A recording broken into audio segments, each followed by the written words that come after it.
Of course we want that too.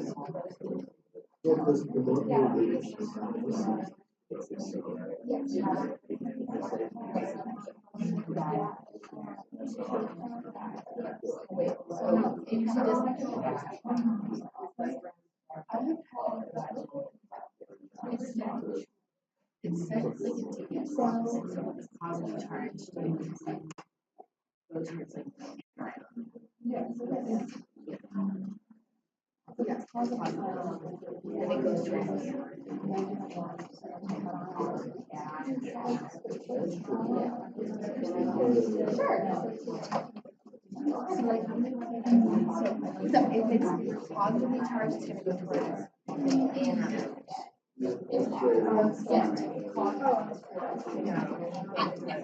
no, I just don't want to give you the answer. But follow your gut. Yeah, that's what I'm saying. We're like,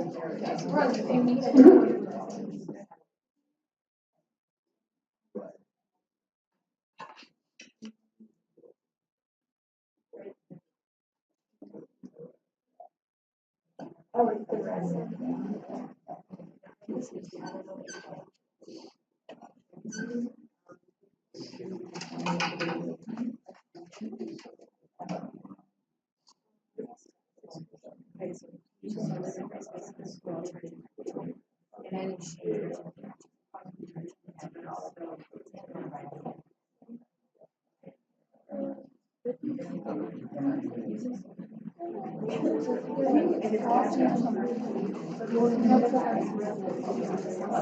No, the resin is not the anion exchange.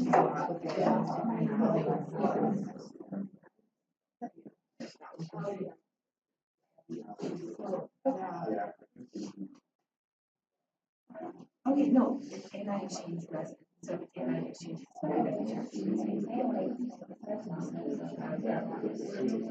You're wanting, so the anion exchange resin, you're wanting to attract a negatively charged molecule. The cation exchange, you're wanting to attract a positive charged molecule. What am I noticing? Anion exchange resin and cation positive charge.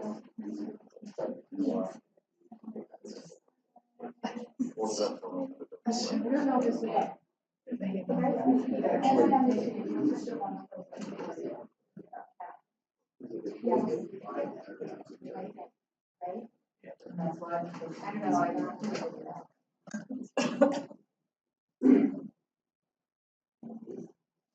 Okay, let's set a baseline really quick. Okay, so types of chromatography: anion exchange and cation exchange. Okay, they're targeting two different types of ions.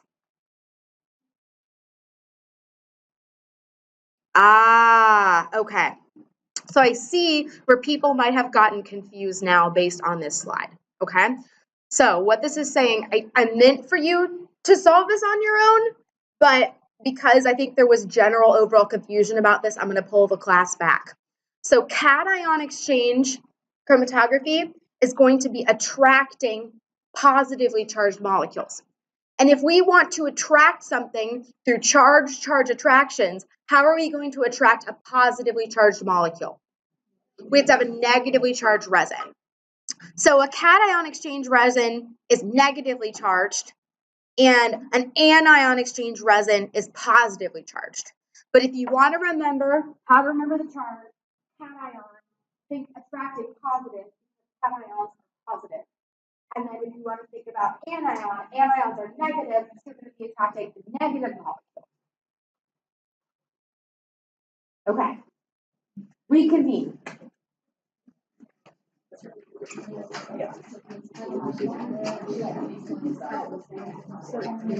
The slides.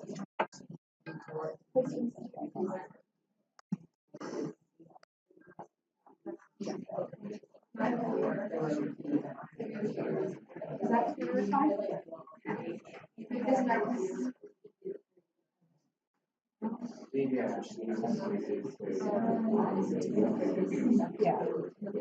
fine?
It's just like that big of a difference.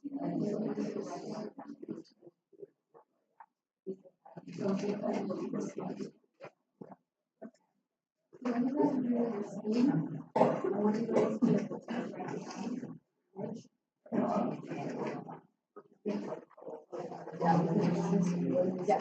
So when you're making your scheme, I want you to think about in terms for each step, each negative.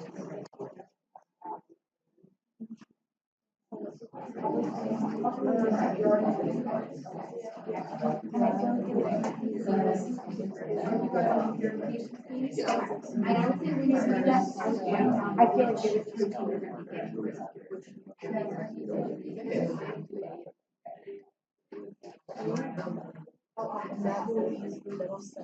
yeah. Did I talk to you already about your scheme? Yes. Okay. Yeah, and that's already your scheme. Okay, good. You're right down.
Affinity wouldn't be good because you just need it when you get rid of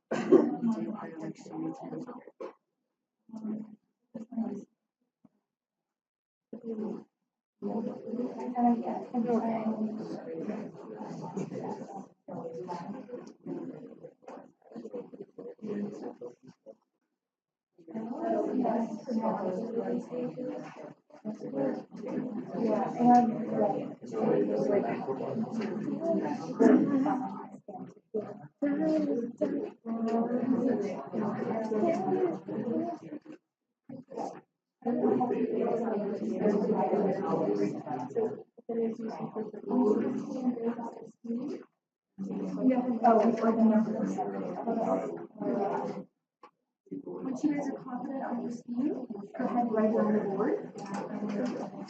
Once you guys are confident on your speed, write it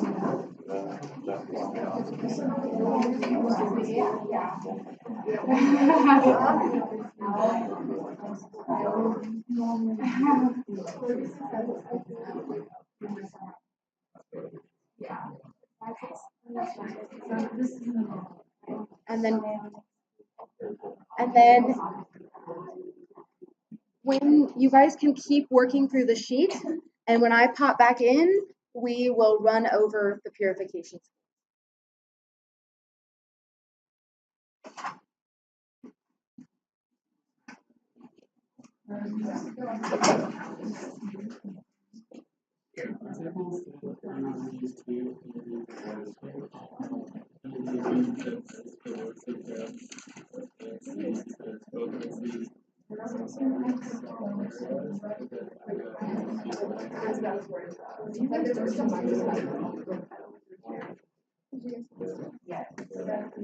Well, we only used to use Canadian choice and then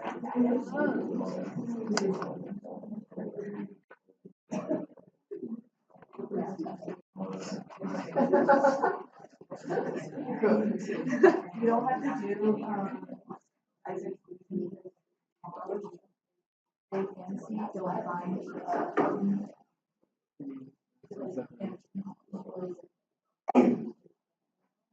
But then I feel like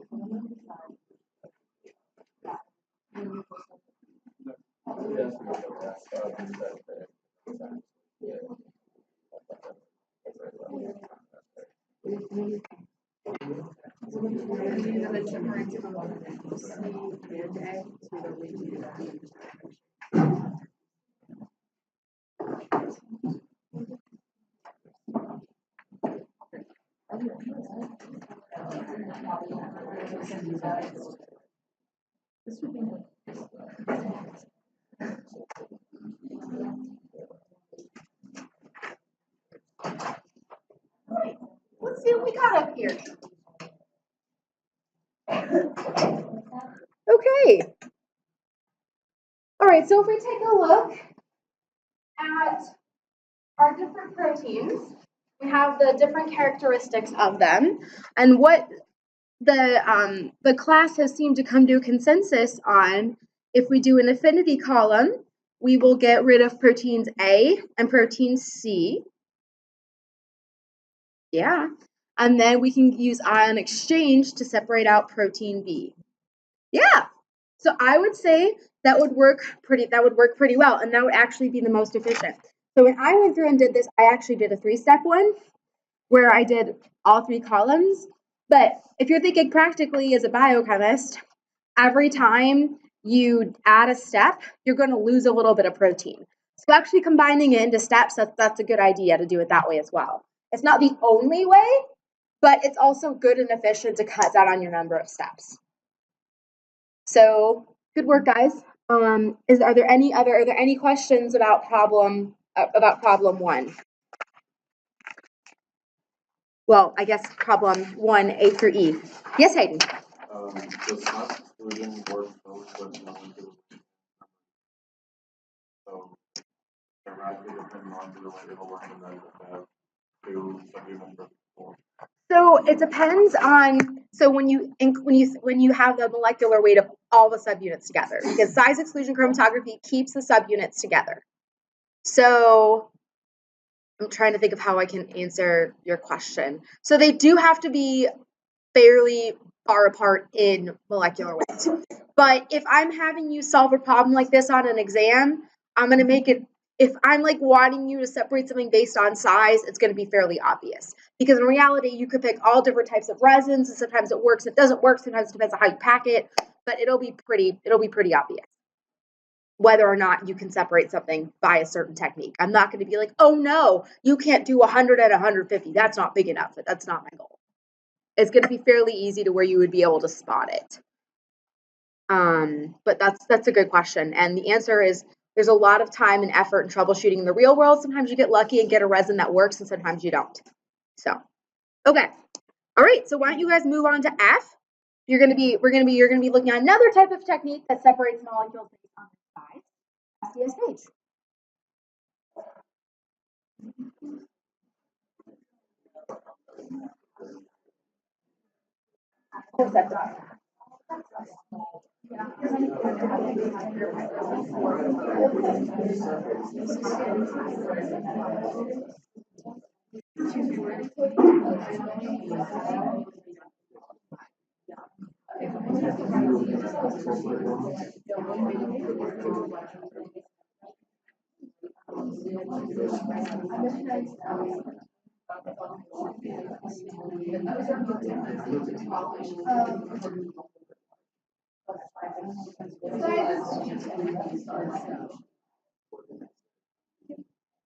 That's how high are.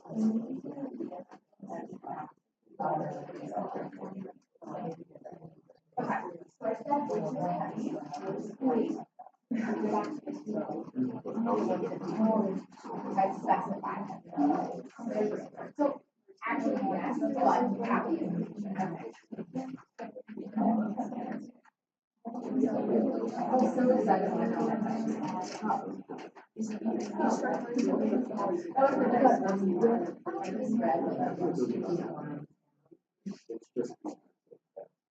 If it was pure, it should already.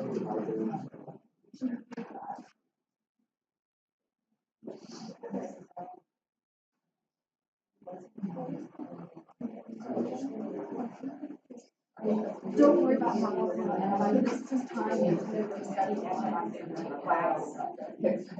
Don't worry about it. Don't worry about it.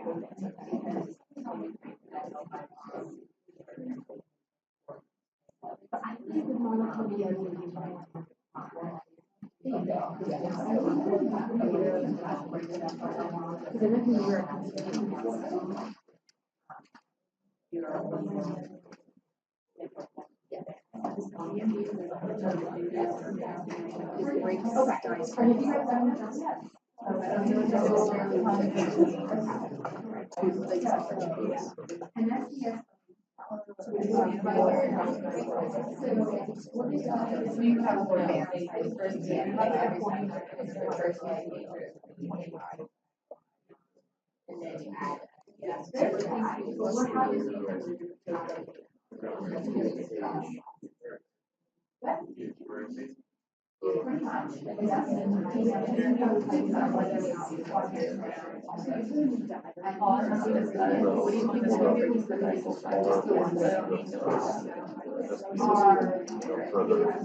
know this is we're saying there's two having to be that course. We're gonna see one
bit.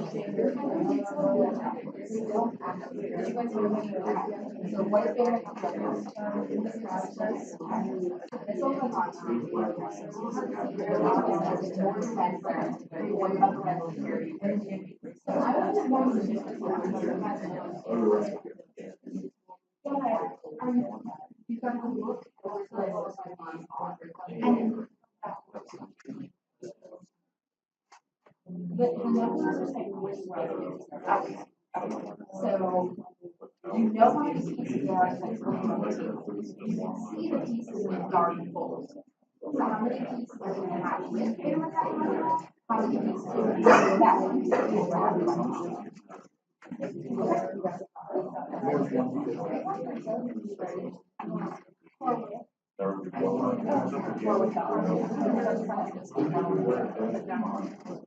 Oh, and so that is okay. Yeah. So in the instructions it tells you which I would like to do like.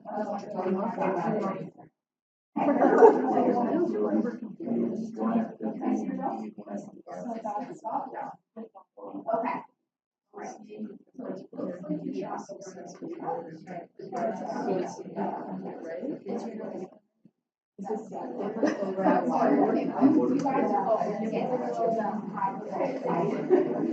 Well, like cyber solution is like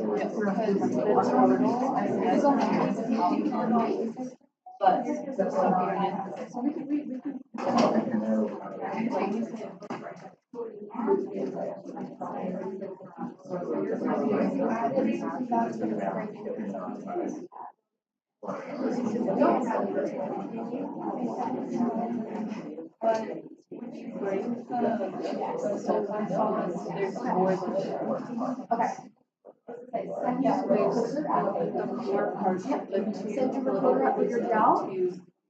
If you're ready, send your recorder up to the gel. You guys can talk and you guys can pick it out for the gel. Do you guys feel one more me to wait and and then- then yes, okay, perfect, cool.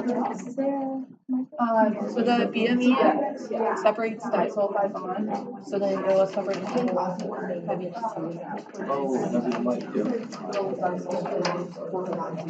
Here's like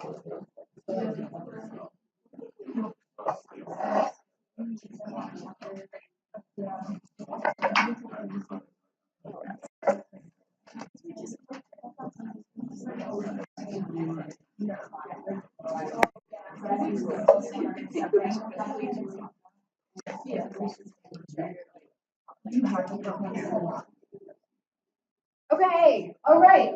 We've got our gel. Would one of the reporters like to explain why we see this banding pattern? Because not everyone had the same banding pattern. Yes, Elena. because BME separates disulfide bonds, and then the anion will break up. Right. So the disulfide bond picture I gave you admittedly was a little bit complicated. But essentially what's happening is you have your two heavy chains and your two light chains. And if you look back at the table, I told you the molecular weight of each. 49 kilodalton, 49, 25, and 25. These guys are all held together by disulfide bonds. Okay?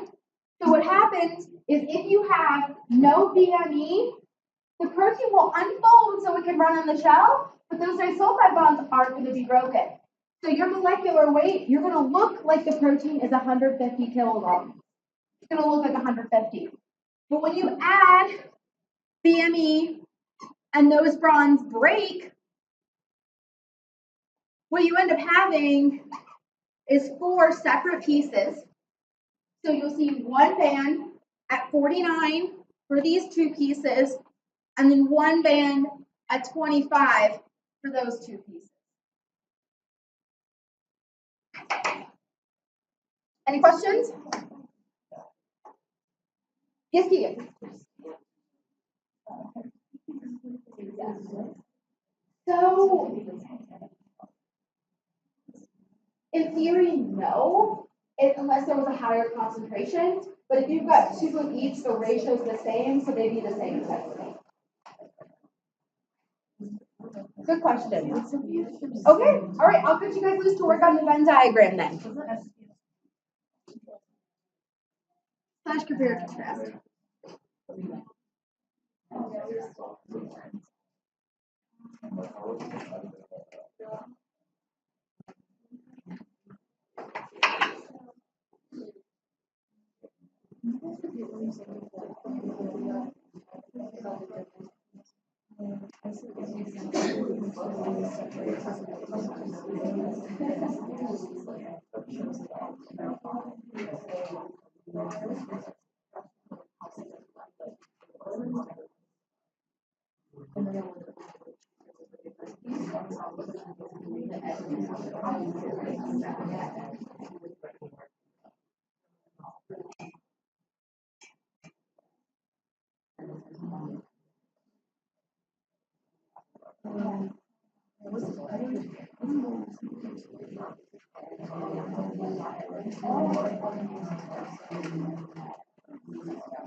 We have separate.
Okay, guys.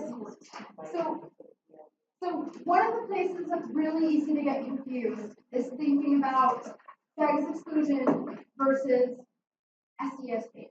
Because they're both, okay, I'm not going to say what they're both doing because I'm going to ask you. But you can see how it can sometimes be relatively easy to get them. I also want you to get practice with comparing and contrasting because it's a higher level skill. So first things first, you part G. Okay, you want to recover your protein for analysis. You have run it on an SDS page. Can you recover your sample from an SDS page? Yeah. Will one of my reporters please volunteer?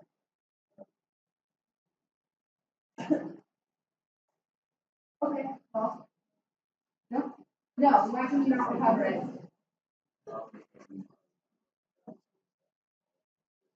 Exactly. So when you're preparing your sample for SDS page, you're adding, first of all, you're heating the crap out of it.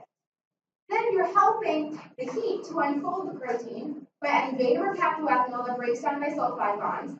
And then you're adding a detergent, SDS, which has a positively charged head group and a hydrophobic tail. So the hydrophobics go in, they nestle with the hydrophobic amino acids, and then coat it with a negative charge. So once you've done all those things to your protein, you really can't get it back. This is different. How is this different from size exclusion? Can we recover our sample from size exclusion? We can. So if we go to our compare and contrast, and I will tell you, when you have a compare and contrast question on the exam, I will accept like charts or diagrams because everyone thinks differently and frankly it's easier to be great. So if you want to write it on a paragraph, that's fine. But if you want to do a Venn diagram or a tables, that's okay too. So okay, so we can think about things that are different from SDS page and size exclusion. We can recover the sample from size exclusion, but we can't from SDS page. What's something similar between size exclusion and SDS page? Yes. yes, Grace. separated. Right, so both techniques are separating based on size. But one is separating protein under native conditions, and one is separating protein based on denatured conditions. Are there any other similarities between the two techniques? The similarities stop there.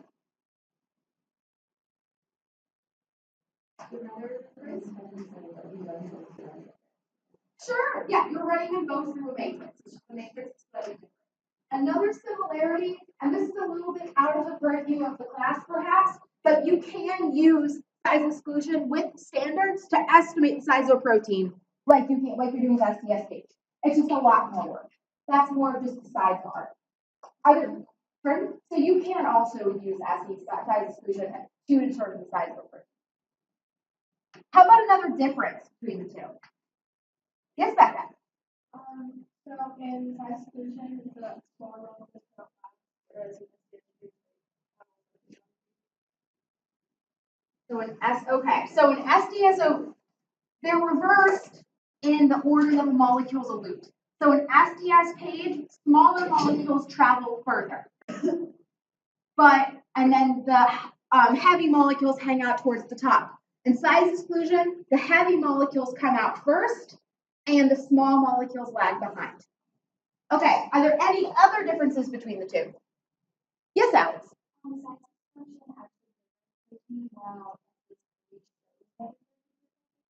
Yes. So you can use size exclusion analytically, but for most cases and for the purposes of this class, you're using size exclusion to purify protein and you're using SDS page to analyze.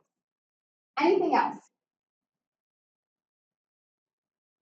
Okay, I'm going to go ahead and interject one more thing. And this is something that we'll want to hit home. This kind of nestles into a point we've already made, and that SDS page unfolds the protein. So what happens with SDS page, when you unfold the protein and you add beta-mercaptoethanol, you're going to disrupt the hydrogen bonding, the hydrophobic interactions, the charge-charge attractions, and then the disulfide bonds, asterisk maybe, that hold together tertiary and quaternary structure. So when you are running SDS page, if you run it properly with all the components, including beta-mercaptoethanol, you're going to see the protein run as monomers. But when you run a protein on size exclusion, you're having the protein in its native environment. So it's going to run as the full protein. So if you have one protein, so this protein would look like 150 kilodaltons coming off of SDS page, or off of size exclusion. But if you set up the sample with beta-mercaptoethanol, it's going to look like two bands. It's going to look like it's 50 and 25 instead. So that's a key thing to remember. That's a difference between size exclusion that comes with being under normal conditions versus denaturing conditions, is that in SDS page, you generally lose the quaternary structure. And so you see it running as monomers, whereas on SEC, you're going to see your protein run as a full oligomer. Or if it's a monomer, it'll just look the same. Okay, I've yapped enough. Let's finish off the class looking at sequencing.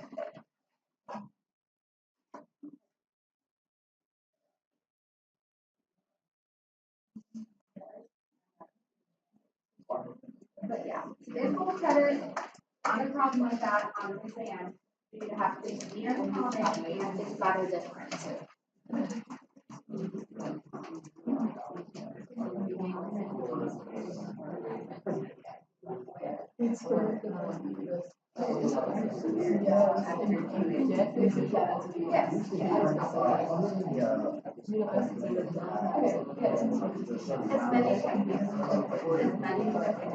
Some comparisons have to be easier than others. If there's only one thing in common, there's only one thing in common.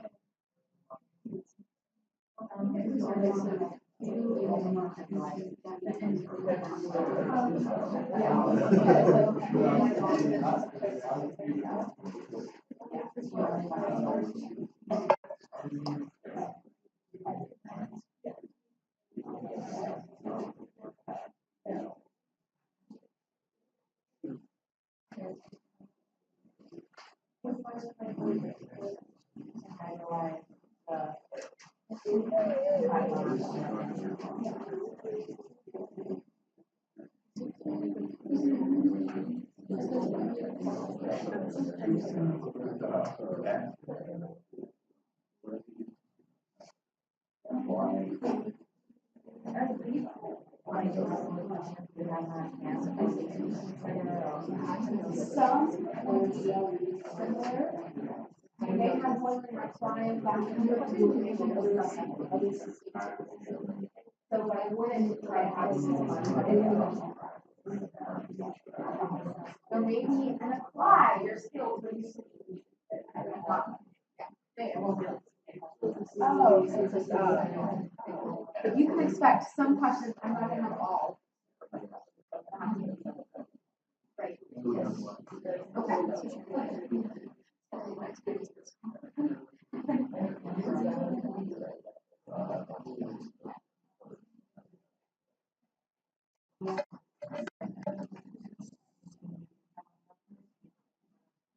No, yes, of course. We've decided to stop. Oh, did someone kick me off the screen?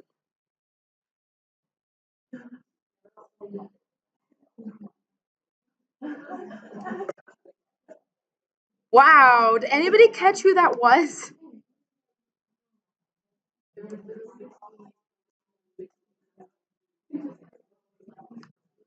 That classroom, they're getting on my shit list today. Oh my goodness. I'm sure it was all accidental. They didn't know what they were doing, but I know. It's just over there.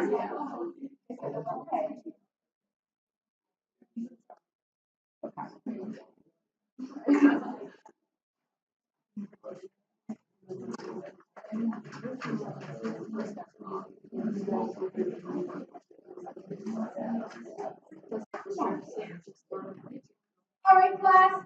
So what's the method that we use if we want to determine the sequence of like the first 10 or 15 amino acids of a protein? Reporters, anyone? Yes, Rupert. Right, we're going to use the admin degradation. And admin degradation, we're using, I use PITC for the admin degradation. You've seen it before. It attaches, it cyclizes. But we're going to change around the conditions. Okay, so in the admin degradation, when we do that, you do a really low pH and then a really high pH. But you don't do what you did in some of the other techniques and chop and add hot HCl. For this particular technique, if you want to get the first couple amino acids, why don't you add a hot HCl? Yes, Chris.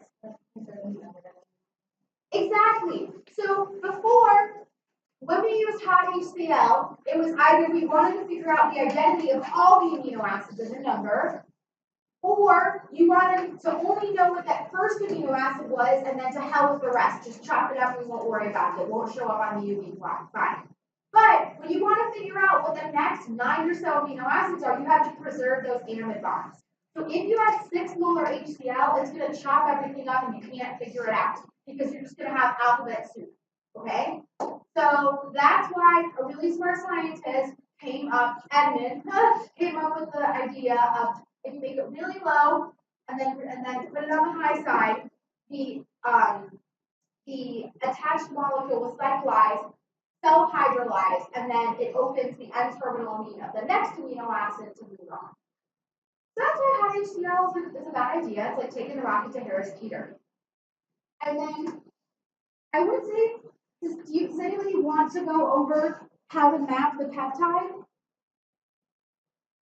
Is that something you guys would be interested in me walking you through?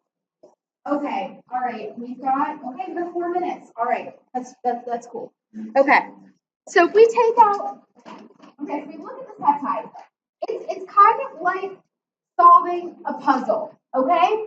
and so we know that chymotrypsin cuts after what types of amino acids?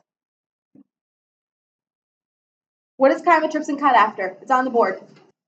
Literally. Right, so chymotrypsin is cutting after aromatics, and then trypsin is cutting after positively charged. So if we start, so you can see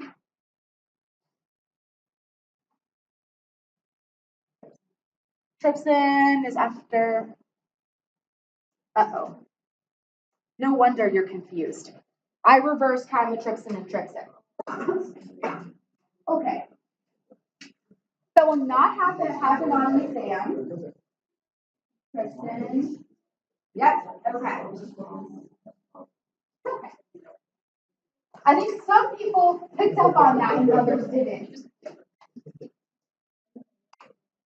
But what I like to do is I like to use like the bigger peptides and use it to figure out what the smaller ones are. And like one hint right away is if you look at trypsin, the peptide on top is GLE.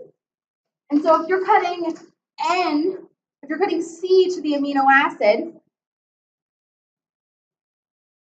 E isn't targeted by chymotrypsin or trypsin. So that's your hint that E is probably going to be at the end because you're not cutting after it. So whatever it is, you're going to be cutting before the G. And so then you can go down to the peptide, the second peptide under chymotrypsin and see, oh, look, KGLE. And then you could kind of work out from there. But it's basically like solving a logic puzzle. Everyone doesn't love logic puzzles? Okay. But yeah, and so we know we have V, R, Q, A, P, G, K, G, L, E. Okay. Oh, we're at 10:29. Okay. All right. But V, R. And then if we go to the second peptide on trypsin, if we look at VR, VRQ, VR, W comes before VR. So if we go backwards, we can go W, H, N, A, Y, D, D, F, T, F. Okay. And I think that may be it all. Okay. So one method you can do is you can look at the bigger ones and see where the amino acids join together, or you can try looking for the end on one and then building on that. And then I think I'll probably bump the endopeptidase problem to the pre-assignment. Does everybody understand what I'm asking for the last question?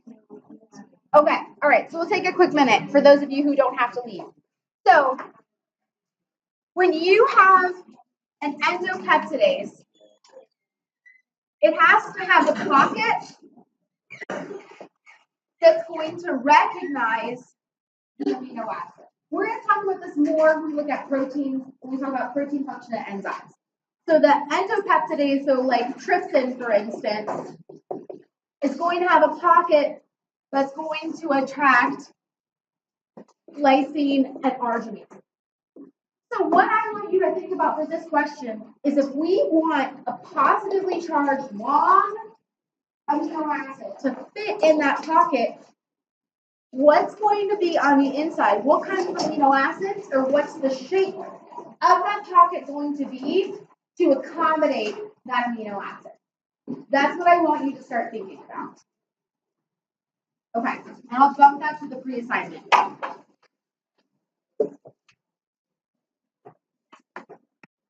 I hope to see some of you on Monday from 6:30 to